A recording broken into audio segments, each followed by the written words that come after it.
Hey, I'm Adam Jusko from ProudMoney.com, and in this video we are going to talk about the cheery subject of what happens to your credit card debt after you die. But before we do that, I would ask you to please subscribe to this YouTube channel if you've not already, and if you have already, I thank you for doing so. So pretend that you are dead and that you have died with some credit card debt, or pretend that someone close to you has died and they had credit card debt. If it was you, what happens to your debt? Is somebody else saddled with that debt after you die? Or if it's somebody else, do you get saddled with that debt, or another family member gets saddled with that debt? That's what we're going to talk about here. Now, the laws can be a little bit different from state to state, so I can't cover sort of every possibility of what happens, but generally there are sort of two possibilities to look at. So let's start with the easy one. If you are someone who is single and you die and you had credit card debt, basically that debt is going to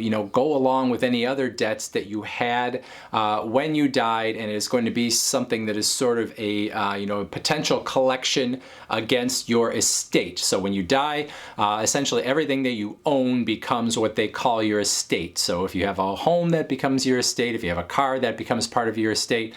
Your kitchen table becomes part of your estate. Any retirement funds, any cash, whatever, all that stuff is then your estate. And then anyone that you owed money to when you died can then sort of put in a claim against the the money that you had or the property that you had. Now, in terms of credit card debt is usually sort of the end of the line. So if you had a mortgage, that is secured debt. You had a house that is sort of collateral against that mortgage. If you had a car loan, you have a car that is collateral against that money that you owed. As far as credit card debt goes, though, that is unsecured debt, meaning you didn't put any collateral up against it.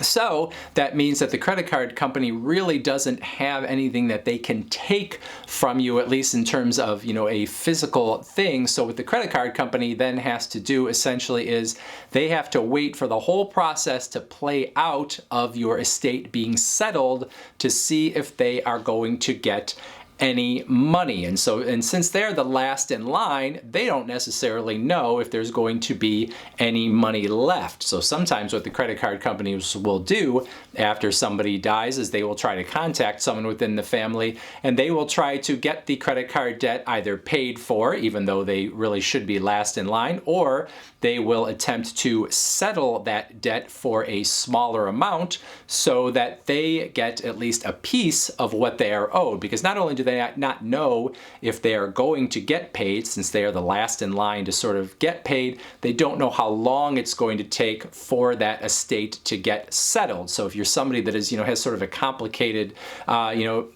situation in terms of how much you owned, how many different things it was coming from, who may be your, your inheritors, it could take a long time for your estate to be settled through the court system. So the credit card companies generally don't want to wait. If they don't have to, they may try to get that money, sometimes even using a little bit of pressure tactics, but oftentimes they will settle for a lesser amount.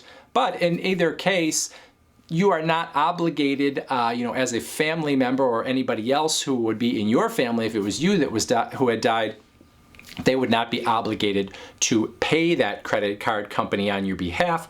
All they would have to do is say, get in line with everyone else. When the estate gets settled, you can, get your money if there's anything left. Now, if they're willing to settle for less than the full amount owed, and you think the, the estate is big enough, well, then sometimes a family member will choose to settle with a credit card company for a lesser amount, knowing that they will probably end up with more money in the long run when the estate does get settled.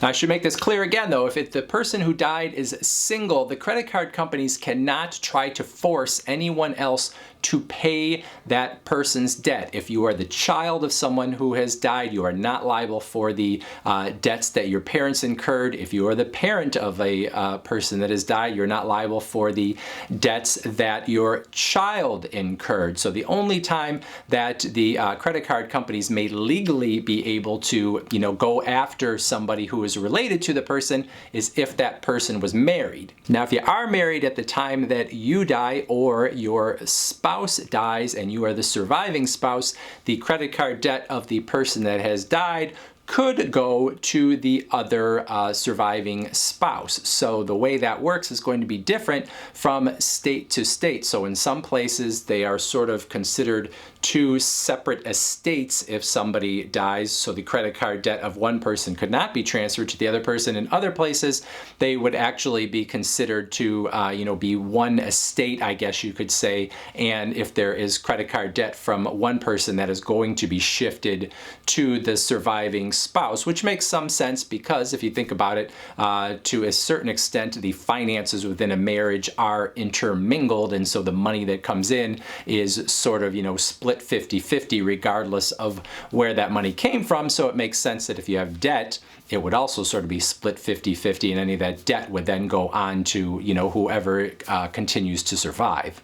However, like I said, the laws are different from state to state, so if you are someone who is in that situation where someone has died and you're trying to figure it out, you could have credit card companies sort of pressuring you to pay off a debt that perhaps you don't owe. So you would want to make sure to get in touch with someone who is an attorney who could actually look at the situation and tell you what the laws are for your particular state to find out if you are really liable for that debt. I think the good news when answering this question, though, is for the most part, you can't be on the hook for somebody else's debt if they die. Yes, if you are married, there is the possibility, but you sort of have known that that was the possibility when you got married to begin with. Otherwise, though, your parents' debt can't be sort of put on your shoulders, or your child's debt can't be put on your shoulders. So really, with unsecured credit card debt, there is no collateral. The credit card companies have sort of taken a chance that they are going to get paid back, and if someone dies with that debt, well, then they could just be out of luck if there is not enough money left over in that person's estate to eventually pay them. So that's it. Thanks for watching, and as always, please go to proudmoney.com where we do credit card reviews and have personal finance news and all sorts of other fun stuff too. Thanks for watching. Bye.